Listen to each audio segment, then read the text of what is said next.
Right, guys, what is up? Welcome, welcome, welcome. This is Breakfast with the Brand, the number one podcast in the world for entrepreneurs and leaders who want to go to the next level with their brands. I am your host, Junior Frederick, and I have with me, as usual, Mr. Bobby Stealth, and we're about to get into a phenomenal conversation for you today. If you are tuned in live, you already know what to do. Put your flames in the comments and let us know where you're listening in from. A quick shout out goes to Dr. Michelle. So Dr. Michelle says, thrilling theatrical Tuesday. Dr. Michelle and those tongue twisters, boy, I tell you. Um, Tia, shout out to Tia. She says, great Thursday, everyone. Have a blessed week ahead from New Jersey. Bobby, what say you, man? How you doing? I feel interesting this morning, Junior. Very, very interesting because I feel like I can go harder. You can go harder because I was watching some David Goggins this morning, and maybe it just be the energy. Maybe it's just the energy from the video. But I was like looking over at my office, looking at my life, looking at different things. I'm like, what does the next level look like? Like I'm hitting it pretty good, but what does the next notch look like? So I'm looking to take a plunge. I'm looking to take a plunge into the deep end of execution and personal and professional development. And sometimes you just got to shock your body. You got to shock yourself, shock your environment. But that's how I'm feeling. I'm feeling like, all right, it's time. I'm due for a shocking season. So I'm looking forward to it. Very nice. A shocking season is pretty interesting. I mean, David Goggins will definitely push you if you listen to him in the morning. If you listen to David Goggins in the morning, Yeah. you wake up definitely differently. Um, I try to remain in that state, Bobby, always. Like I try to remain in that state always and just, never take anything for granted and just it's a very thin line between being satisfied and not being satisfied at all. hmm You can be grateful but not satisfied. That makes sense. And that's sort of how I live. Like I sort of stay in that state, so I'm grateful, but I'm not satisfied. I'm not done. There's more to do, hmm and that's how I feel. Yeah.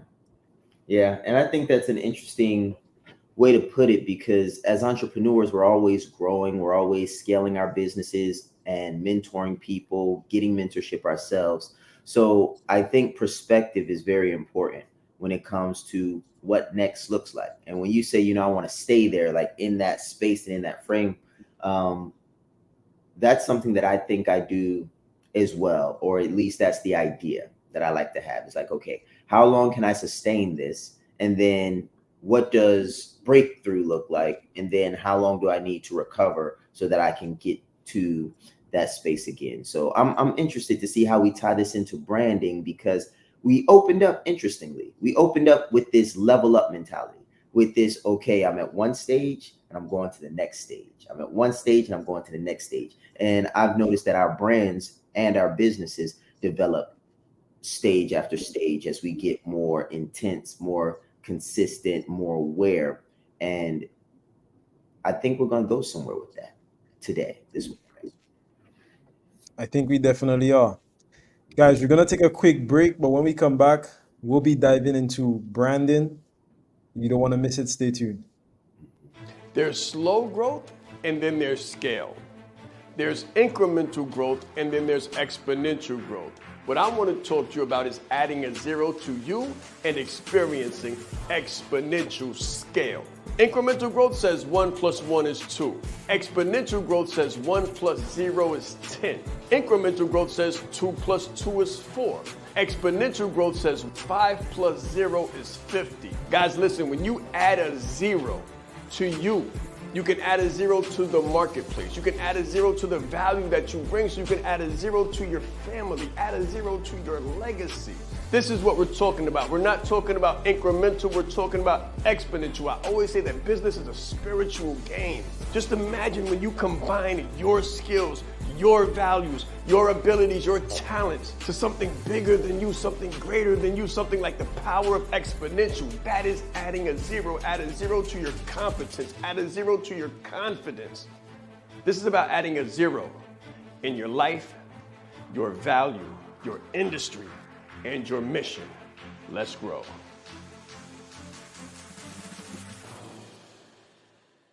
So when you're young, mommy tells you to play nice. Play nice, Timmy. Let all of the other kids play too. But in business, it's not about playing nice. In business, it's about winning. It's about adding multiple zeros to your revenue. Now, of course, your staff wins. And when you win, other people win. However, when it comes to competition, you absolutely must dominate. You can't play for participation, and you can't play just to get along or just to get by, because business is serious. Business will help you to change the world, or the world will change you. Your people will either win or your people will lose based on your level of leadership, what you're willing to do, what you're willing to sacrifice, and how much you know about dominating.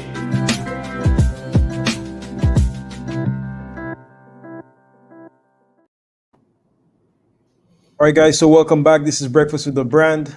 Today, we're going to be talking a little bit about branding, but more specifically, I think we'll be talking about the evolution of your brand, like the evolution of the brand. So, Bobby, I'll sort of let you, pick it up from here.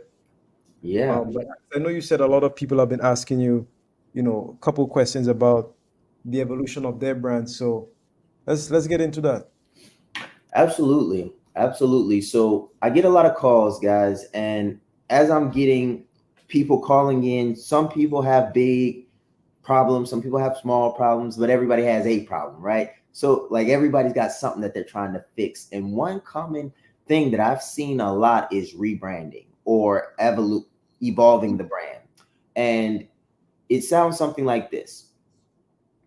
I used to do hair, now I do credit repair, and now I'm thinking about doing both of these at the same time, and I'm trying to put a spin on it, and I don't know how to rebrand so that I can get all of this stuff done. And it's like they're lost.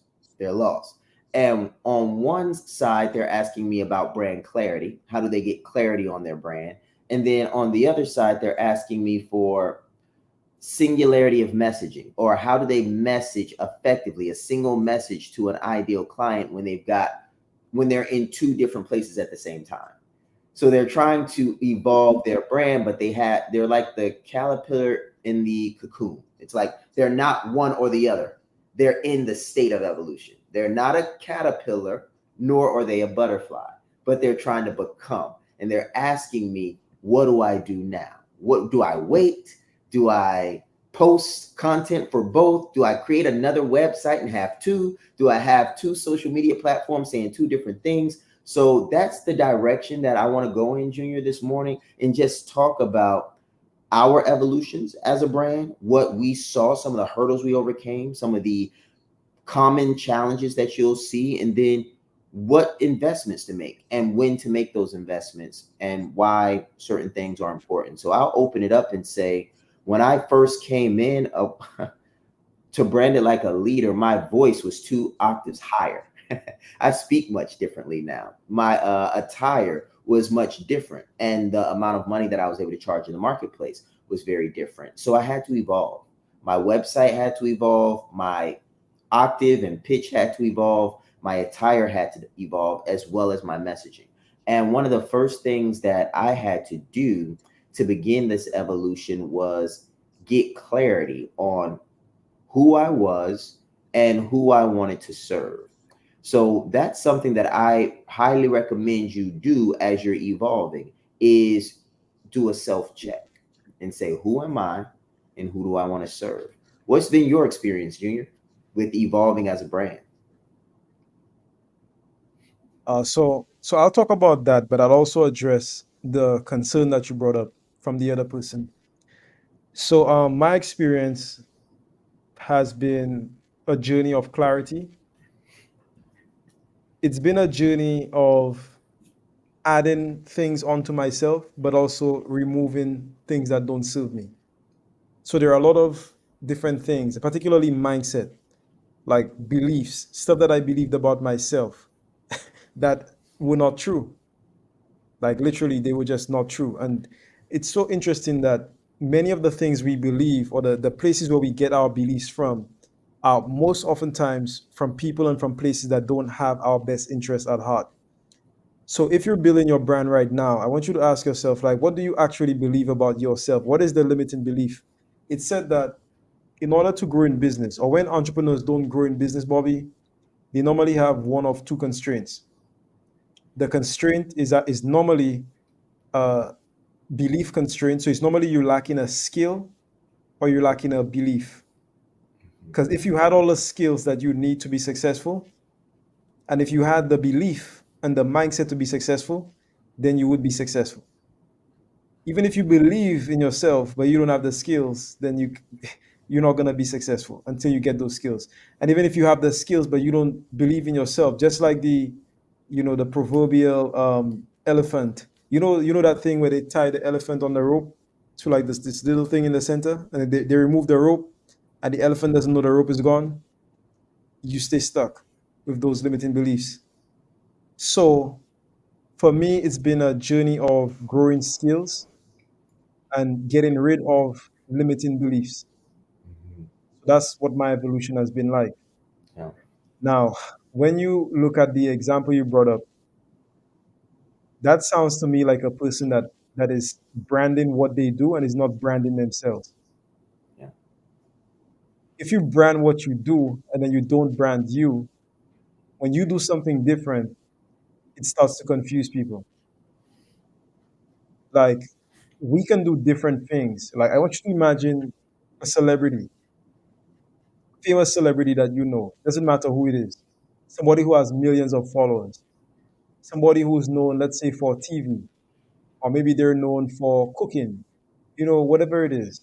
If tomorrow or if today they decided to launch something different, like they decided to go in a different direction, but the direction they were going in sort of align with their brand and it makes sense. Like, let's say Gordon Ramsay, for example. Let's say Gordon Ramsay had Hell's Kitchen, right? If tomorrow Gordon Ramsay wanted to launch a set of cookware, like nobody gets confused, okay? If he went to do something like oil, then that's a little bit like far off. But he can do different things and not have to switch lanes because he's branding himself and not what he does. And I believe that in order for that person to find a solution, they need to learn how to brand themselves and not what they do. And if you could, and like I was telling somebody just a couple of days ago, Mhm. we often focus on the fruit as entrepreneurs. So when I say the fruit, what I mean is what your brand does. So the fruit is coaching, the fruit is consulting, the fruit is speaking, the fruit is a course, the fruit is a mentorship, a program, a trip, a retreat. But what we need to focus on is the root. If you focus on the root, which is who you are, then you can produce any fruit. If you focus on the fruit, when you switch from fruit to fruit, people get confused. I Yeah. thought you were a coach. Why are you consulting? I thought you were a consultant. Why are you speaking? I thought you were this. Why are you doing that? Mhm. Whereas if you focus on the root, like what makes you you, then you could literally do any fruit. You could be a coach that produces a mug tomorrow. You come out with a mug. You come out with a clothing line. You come out with a set of hoodies. You're a coach. Look at Coach Prime. Mhm. Perfect. Listen, I went up north the other day, Bobby. I went to a store up north in the north side of the island the other day. Okay, and I was walking through the aisle and I saw some durags Yeah. and they had Coach Prime on them. I said, "What? This guy has a brand all the way in St. Lucia. I kid you not. It was him on the durag, and I'm like, wow, that's amazing. Like, so he's the perfect example. So he went into football. He's a football coach, like, but then he's able to transcend and to traverse and to go into multiple different areas like cosmetics, um, football, all kinds of stuff, endorsements, cereal, like all kinds of stuff. And that's exactly what I'm talking about. Branding you and not necessarily branding the task or the fruit, but focusing on the root. You know, Junior, you said something there that I want to highlight. You said transcend and traverse. That's powerful because when your brand, when you brand you and not what you do, you can very well transcend what you do or what you've done. And I think that's another hang up that people are experiencing is they're like, I've been this person for all these years, or I've done this thing for all these years. And now, how do I transcend it? Because they are so used to being in it, or they created this box around themselves. And now they're like, how do I traverse this? And I think the best thing we can do is develop ourselves as leaders. And that this is an interesting perspective, but it's one I get from my military experience. So in the military, when you go to another level, you get more, like you get another rank, you get more latitude, more, we call it left and right lateral limits. So when I'm a young Marine, my limits are like this. And when I'm a more seasoned Marine, my limits are like this. And then when I'm an experienced Marine, say my limits are like this.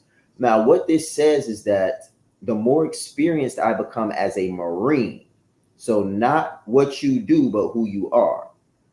I am a Marine, but I may do data analytics, machine gunnery, or communications, but I am a Marine.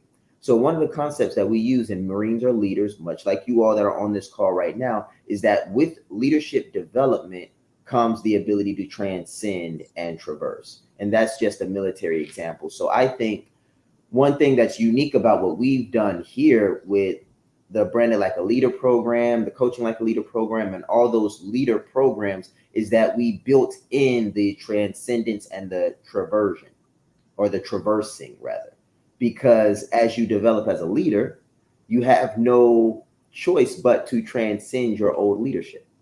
And if you are the brand and you are that which is being developed, the brand transcends by function instead of this act of, okay, I'm no longer this, but I'm this now. But it's a matter of the function, and I think that's really important.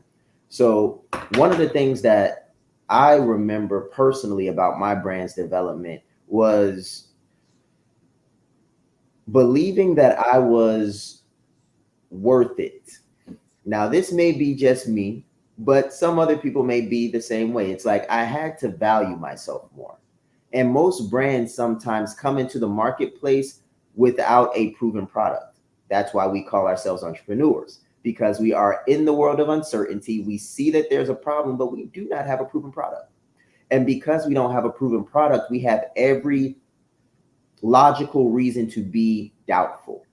You're actually wise if you're doubtful. Granted, you want to be doubtful in the sense that, okay, this is a very low likelihood that this will work, but you also have to be confident in your capabilities. So it's like, okay, I understand the risk and the odds, but I'm also confident in my ability to execute and give it a good go.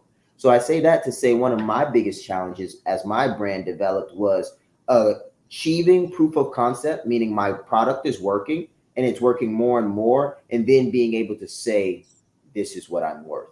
Because that was hard for me. It was like, am I really worth 5 figures? Mhm. Multiple 5 figures? The work I'm doing is only taking me 2 hours. Am I really going to charge them 5 grand for that? You know? And the reality is, I did have a team. Like, I'm in accounting, so I had people on staff and payroll. So it may only cost me, an hour or two, but I did pay other people to do stuff. But it was a really interesting mindset shift for me, was to say the military would only pay me $16 an hour, and now I'm charging this guy 1,500, and they're like happy to pay it. So that was interesting for me. So I'll turn it back over to Junior as we're just kind of giving our perspectives on our brand's development. But that was a challenge that I had to overcome. Nice, nice. And thank you for sharing that, Bobby, because I think most of us face that challenge. Mhm. I think I shared some time ago, like the first time when I just started closing, the first time I saw high ticket, I just had to hold my breath when I said the price Mhm. because it was like my first time. And when you do something for the first time, it can be a little bit, you know, scary. There's a little bit of uncertainty. And I like the way you spoke about having latitude because it's literally the same way. And in business, you get more latitude as you get more experience because the experience allows you to be a better strategic thinker. So you might tell somebody to do something, and to them it may not make sense, but you've already thought like 5 moves ahead, and they may not understand why. And sometimes you don't have time to explain why. That's the thing too. But yeah, I would Yeah. say the evolution of a brand comes from experience. But if somebody's experiencing or going through what you spoke about, they definitely need to do a little backtrack and check on themselves and find out, like, am I branding me? And it's so amazing because just last night we had a very like nice session. Like, guys, we had an amazing session inside the Branded Like a Leader Academy. If you were there, I see 2 people that were there. Go ahead, put something in the comments. Let people know what it was like for you. But it's funny because we literally spoke about the same thing, and I spoke about how there's a surface level of what you do, and then there's a deeper level, like the real level of what you do. So the fruit surface level, it's like I'm a coach, I'm a this, I'm a that, I'm a doctor, I'm a physician, I'm a counselor. And then there's the deeper level, which is what do you actually do? Hmm. Like, why are you here? Like, and that to me is what it's like, an invisible force like gravity that sort of brings the brand together and makes it make sense. It makes it more than transactional, it makes it relational, and it helps you to establish a relationship with the audience because you're coming from a different place that is not just a surface level of what you do, it's a deeper level of what you stand for, what you represent. And to me, that allows a brand to, like you said, have the latitude to transcend anything. Hmm. Like going into radio, going into movies. We've seen brands go from, like The Rock, go from wrestling to movies to tequila to all kinds of stuff. But nobody gets confused. Once you capture that essence, like, you can effectively transcend any industry, literally, because you're bringing you. And it's amazing because there's a saying, Bobby, that goes that, remember, you take you wherever you go. Yeah. Yeah. So, guys, you take you wherever you go. You take you wherever you go. So, remember to brand you, because if you brand you, then you can literally take you wherever you want to go. Right. So, Right. I'm gonna read a couple of these, Bobby, before we go to a break. So Tia was on the session in the academy last night. She says it was an enlightening experience and process to go through. Still working on mine. Thank you. Um, Joel says learning to play chess on a 3D board. There you go. Latitude allows for expansion of your mind, brand, and deliverables. There you go. There you go. Shout out to Shade. All right, so Bobby, we're gonna go to a quick break. But before we do, is there anything you wanna touch on before we? Before we do it, once we get back, I definitely got a interesting perspective. Interesting perspective about why building a brand can feel so overwhelming. Because I've got some experiences that a lot of people may be experiencing right now, and I'll share those with the people to just create some more clarity. So I'm excited for when we come back, but that's what you can expect to hear when we come back, guys. Like, if you're like, man, this is overwhelming or this is taxing, like, why so much? I'm going to share with you what you're probably likely experiencing and how I navigated it. And Junior, I'm sure, is going to touch on what he's done to navigate it as well. When I think of brand you, I think of being your best self, your most authentic. The reason why we were able to crush business, absolutely dominate in business without having the marketing list, without having the email huge list, without having the Facebook ads and the advertising budget, without knowing the algorithm. The reason we were able to do this is because I branded myself. I told my authentic story and I was comfortable in my skin. Why? Because it was that time in the world where everything was shifting. It was 2020, March. So you remember what happened during that time. It was like the world was coming to an end. So you didn't have anything to hold back. So I chose to give everything that I had and be everything that I am. And because I was that, because I branded me, because I was authentic, everything shifted. And people wanted more. And they wanted to know more about me and how they could become more comfortable in their skin. Listen, guys, when you brand you and not what you do, you're gonna add a zero to the world, but you'll also add a zero to your revenue. Let's grow. Confidence is key. Most of the people I work with, they have the education, the experience, and the expertise. We call those the 3 E's. But they're looking for the 3 I's, the income, the impact, and the independence. And I always tell them that the bridge between the 3 E's and the 3 I's is marrying your confidence to your competence. Most of the people I work with, again, have all of the competence in the world. What I help them do is get the confidence.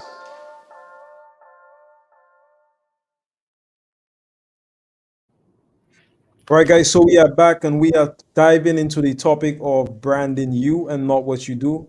Bobby, before we went to the break, I think you had something for us. Yes. So the 3 pillars of business. If you guys are taking notes, which many of you are, I want you to write this down. 3 pillars of business. First pillar is sales and marketing. The second pillar is operations. And the third pillar is finance, accounting, and tax. Okay.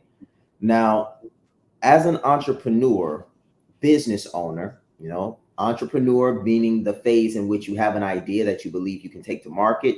Business owner is when you've taken the idea to market successfully over time and you have a business system supporting your operation. So as an entrepreneur or a business owner, there's a lot to learn and there's a lot to do. And most of us have to build the brand while doing all the things it takes to build the business. And that can be overwhelming. And one of the things that I experienced that was eye-opening for me is every entrepreneur is a salesperson. Now, that's my belief. Some may rebuttal, but I will debate you on it, right? But in my experience, if you cannot sell as an entrepreneur, as a business owner, if you cannot generate cash, then the business won't last.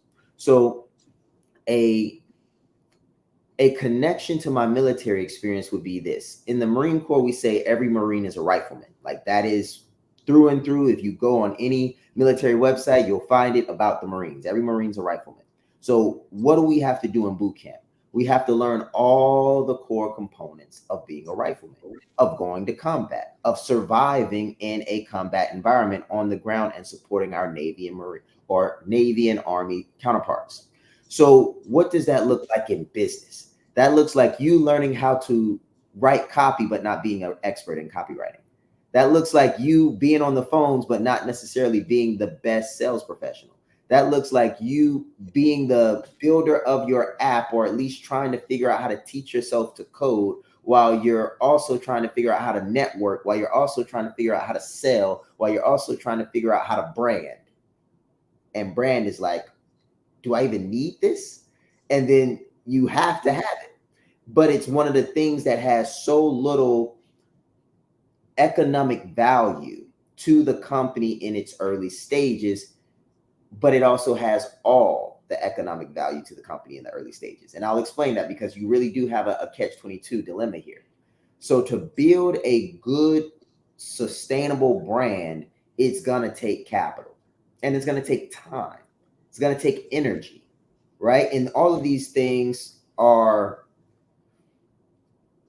things that slow you down, so to speak. So if you're spending money on something, you can't spend that money somewhere else. If you're spending time doing something, you can't spend that same time doing something else. If you're spending energy, like it's concentrated.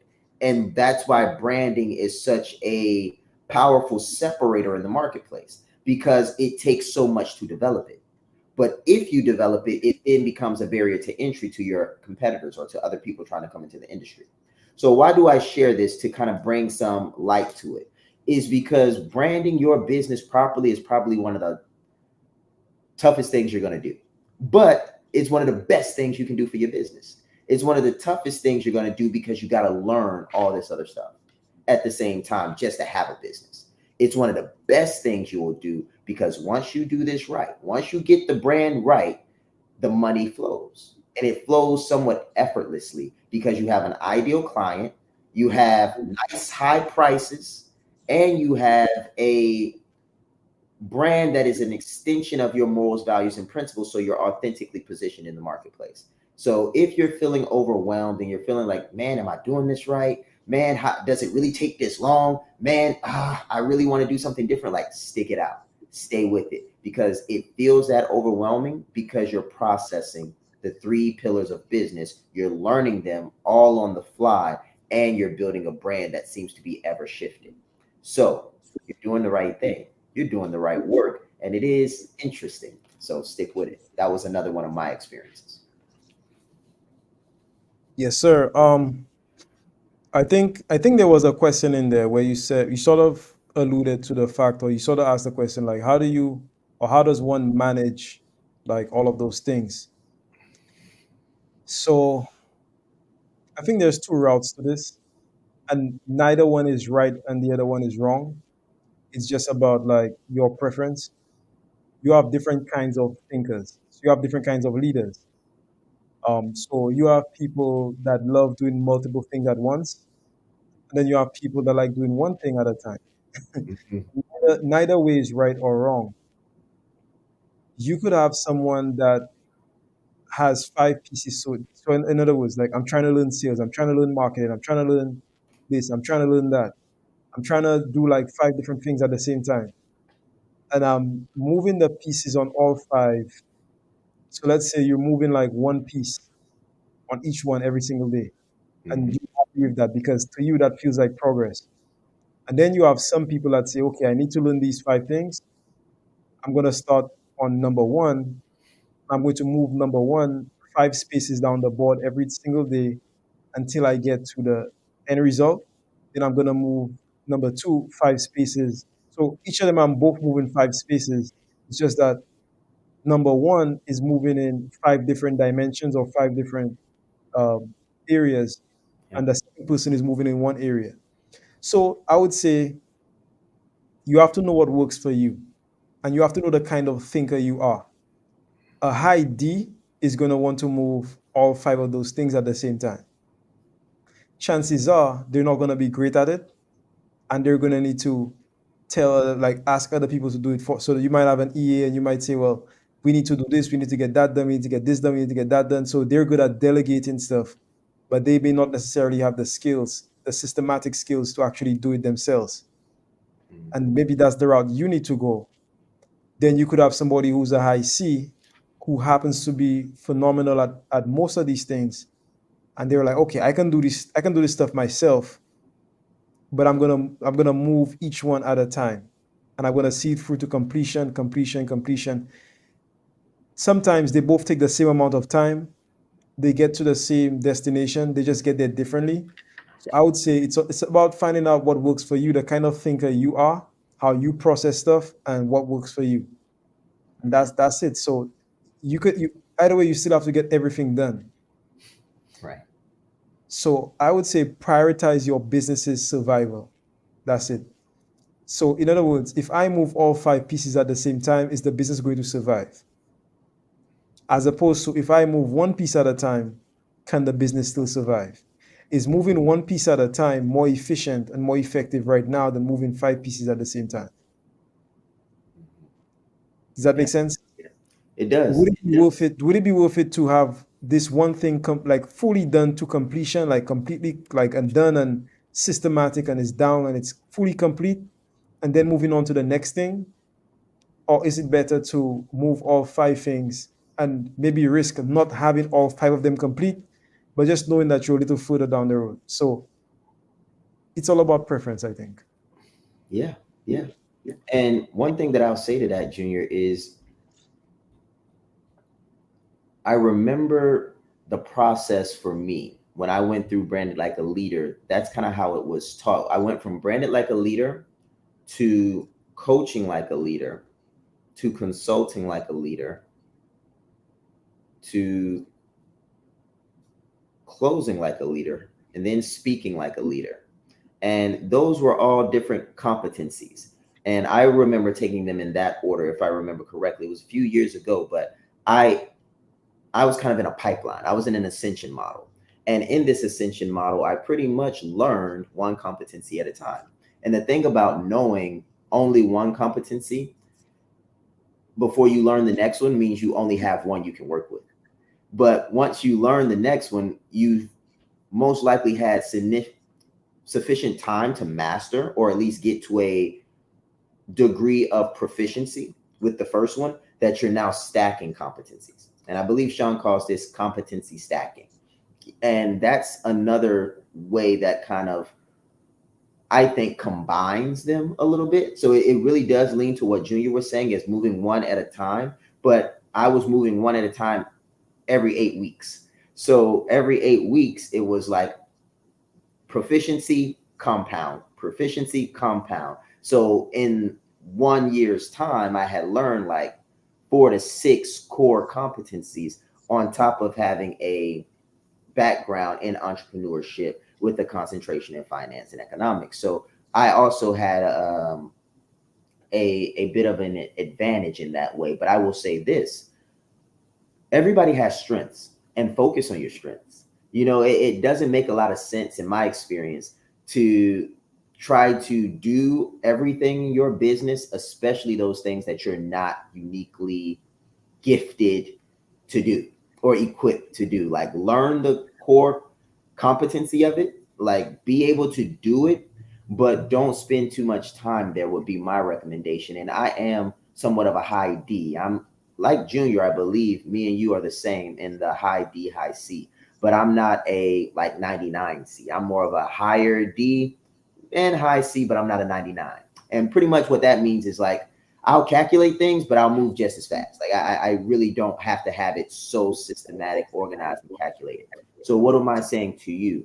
One of the things that helps is knowing what's going to keep the business alive, like Junior said. And I just want to give you guys an insight to 2 or 3 of the challenges that almost sunk my business and how we survived them and what I prioritized very quickly. I've got some coming to mind right out of the gate. So some of you all are building your business with your personal finances, your personal money. So you're bootstrapping. If you're bootstrapping or using your own funds, then prioritizing the business also means prioritizing your livelihood. So that means prioritizing finance, tax, and accounting. Because when you're building the business and you're also living off of the proceeds of the business, then your income is very skewed. So your taxes are very skewed. So how you show up to the IRS and how you end up going through life is very, very interesting. That tax year. So I would highly recommend, if you're bootstrapping, to pay some attention to your financing, because you're probably going to be borrowing money. You're going to be paying money back with interest, and you're going to have to file for taxes. So that was one thing that almost took us out, because I was making money, but I was spending more money than I was making. So I didn't have an income, meaning like I had income, but it wasn't positive income because I was investing all my money. So that meant that I couldn't borrow any more money when I needed to scale because I didn't have any income. So one thing to think about while you're building your brand. Another thing that almost took me out, this is the other one that I will share on the operations side of the house, was a team. At one point in time, I had like 10 people on my team. I'm paying, everybody. And I couldn't delegate a fraction of the stuff that I needed done. And on top of delegating it, I couldn't supervise it. So another thing when you're building your brand, and like right now we're peeling back the curtain. This is the stuff people don't talk about, like taxes. Yeah, they're real. Financing. Yes, you cannot borrow money if you don't have an income. Like, these are real things. And now on the operation side of the house, you can have all this help. Everybody's like, I need help. I need help. But if you can't delegate to that help and you can't leverage the help becomes a disadvantage, because now you're spending money, getting no return on investment, and stressing yourself out trying to delegate just to be ineffective. So what I learned there was I needed to cut expenses to maintain operational cash flow. And I also needed to learn more so that I could delegate more effectively or do more things self-sufficiently within the organization, or be the trainer of someone that's less expensive, because everybody's trying to pay the expert, but sometimes you need to pay the willing to work and help them develop themselves into experts, because you just can't afford to pay the expert. So those are just some different things that I had to experience while developing my brand, building my brand, and transitioning as an entrepreneur to becoming a business owner that was able to establish the 400% revenue growth and hit the 6 figures and do all those different things. That's pretty good, Bobby. So I like the fact that you brought about like that sort of perspective, and you are right. So I think you're a DC. I'm more of a CD. So I strategize and then I execute. So it's good to hear from like not the opposite, but like a different perspective, like execution and then think. So both is right. Like none is better than the other. But I would say that you have to find what works for you. So work in your strength, like Bobby says, work with your personality type. Like whatever your personality type is, find out what works for you and then work in your strength. It doesn't make sense trying to do something that you're not best fitted for. Okay. Like for me, I don't like doing design stuff. So I don't even bother. Like don't send me no design, don't ask me to do no flyer. Like just don't just don't do that, because I can't I just don't want to think about that stuff.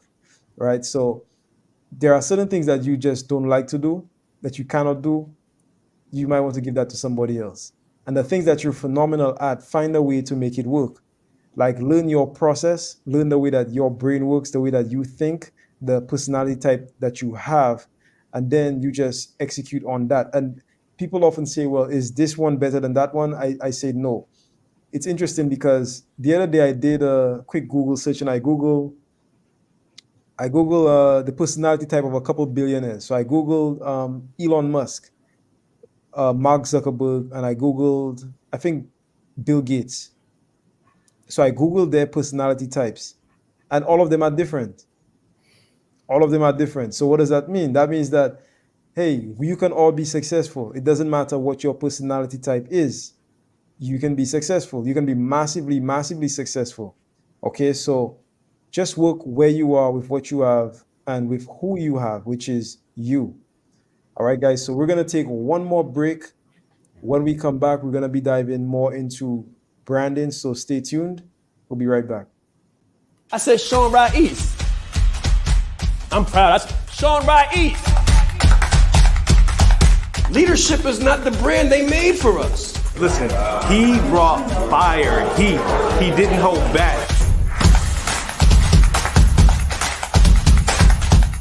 20 years down the line, what I could sell, why not serve first?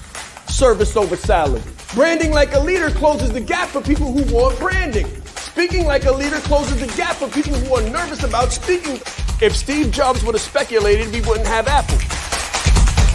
He changed lives. He helped people open up their business and start their business. We are the brand. Some people say, Shaan, should I quit my job?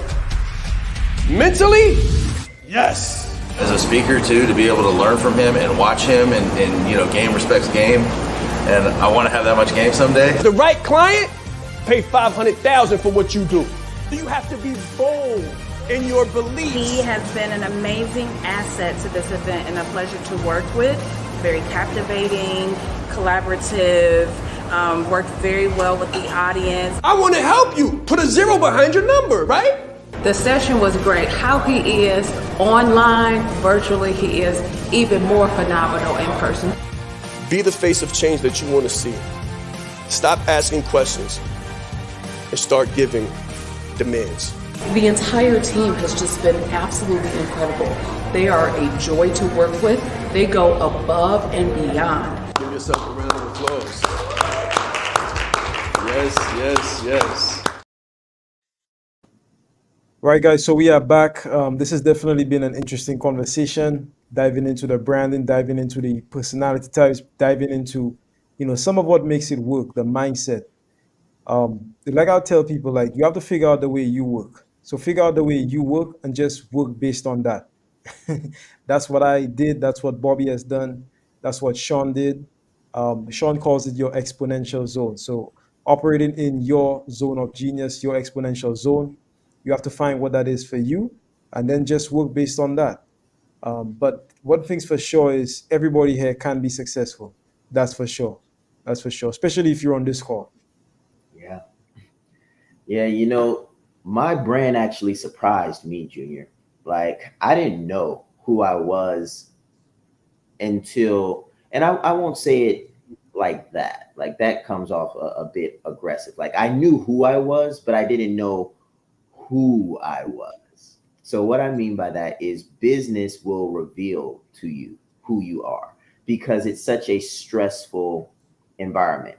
And I think this is good for brands because when you put yourself, what I think it was Martin Luther King who said, adversity introduces a person to themselves. And when you're building your business, you're going to be faced with all types of different adversities. And one thing that I had to learn was that let them come, let the adversities come. And as they come, build a brand that can deal with them. And that's when I was dealing with my mindset. So in Branded Like a Leader, there's mind, body, spirit. There's a whole week that we've covered that. And one part of building my brand, I had to say, okay, what type of brand mentality do I have to have in order for my brand to survive in the onslaught of activities that were happening? Because I built my business during COVID. So when I built my business, it was like you couldn't go anywhere. You couldn't stand within 6 feet of people. You couldn't talk like clearly, like you had a mask on your face. So you couldn't really talk that effectively. So you had all of these different things going on and you're trying to build a business and you're just thinking to yourself, is this really going to work? Like, could this work? Like, how will this work? And brand mentality, I think, is something that helped me out quite a bit because that's when I learned who I was. And who I was an extension of who I had been in the military, which was a go-getter, a self-starter, a resilient and aggressive executor that always kept the faith. And like that was me in business. Like I was resilient, faithful, and optimistic while working like there was no tomorrow. And that became my brand. So three of my like core values when you come into my organization, or let's say we were to hire someone on, they learn about excellence, service, and faith. Like those are our three core components to our business model. And excellence is to do everything that you can. Like we have definitions for this. So our definition of excellence is to do your very best, given your current abilities, and ever seeking self-improvement and higher degrees of mastery. That's excellence for us. And then service is to give more in use value than we take in cash value.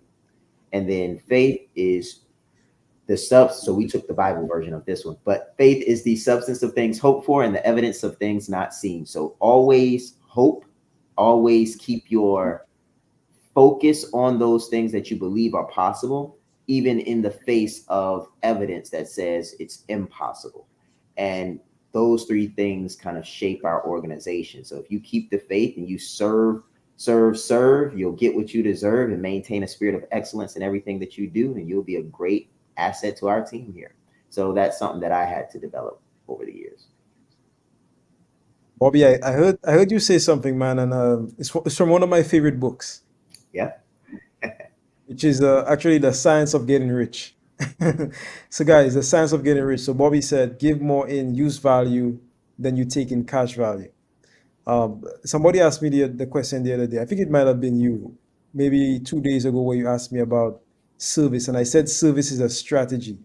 Like service can be a strategy where you give people literally 10 times the value of whatever they pay you. So if somebody pays you $1,000, make sure to give them $10,000 worth of value, meaning worth of use value. Like what can they actually do with what you give them?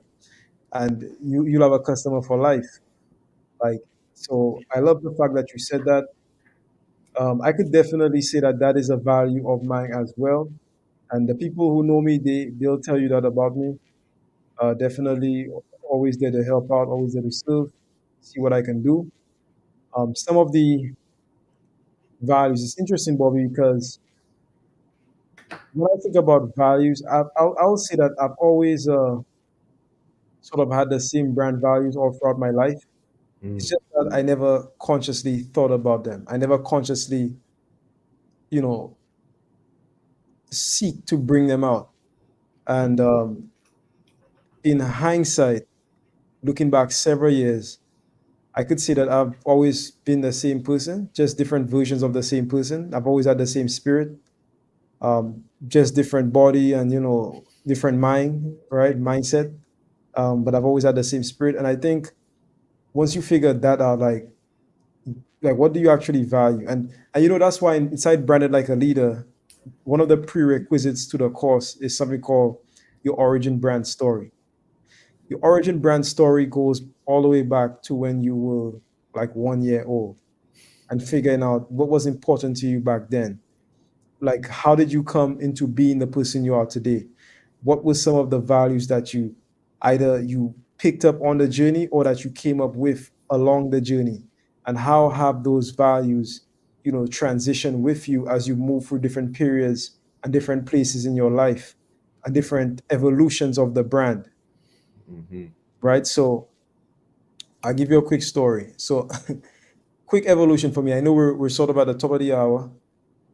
So when I was we call it grade two where I'm from. I don't know what they call it where you're from, but let's say like 6, 7 years old. I was in a class one day and I sat at the back of the class. Okay. So I didn't sit at the front of the class. I was sitting at the back of the class and the teacher was teaching and I was reading a book. I don't remember what book it is, but I used to love those mystery books back in the day. There was something called, I think everybody knows Enid Blyton. I think Enid Blyton had some amazing mystery books back in the day. There was something called the Rillaby. I think they call it the Rillaby Fair Mystery.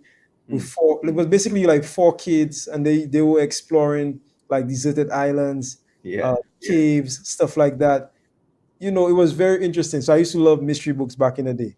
In fact, Bobby, as a little boy, when my mom took me to town, she could not leave town without buying me a book.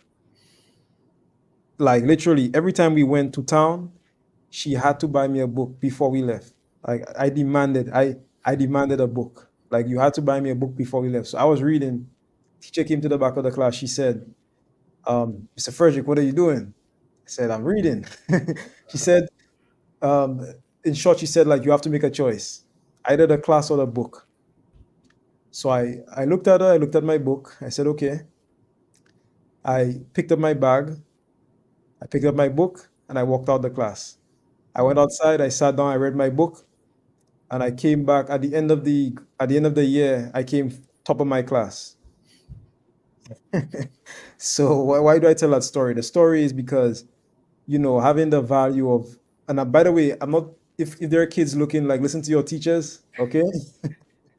But I'm just saying, like, the value here is, um, I guess, sort of standing up for what you believe in Hmm. and having that sort of supreme confidence in your abilities. Like I know I didn't need to listen to top the class because I'd already done the work. Like she was talking, I'd already done the work. So having that sort of supreme confidence in who you are, what you can do, and just being decisive, being able to, make choices and make the choices you make right, have definitely been values that are stuck for me throughout my brand's evolution. And I suspect they will continue to stay as my brand continues to evolve. Yeah. So, with that being said, guys, we're gonna take it off today, right now. So, thank you so much, Bobby. Is there anything else you'd like to say before we jump off? No, Junior, we'll see you guys tomorrow, same time. It's always a pleasure. Yeah, tomorrow's Friday, guys. So you definitely want to tap in. Don't miss it. Same place, same time, 8 a.m. Come with your questions. And I'll only ask, like this is free. The only thing we ask is if you find value from the show, please share it with one other person, just one person. I'm not asking you to share it with like 10 people, just literally one person. All right. So have a phenomenal day and speak soon. Let's go. bro.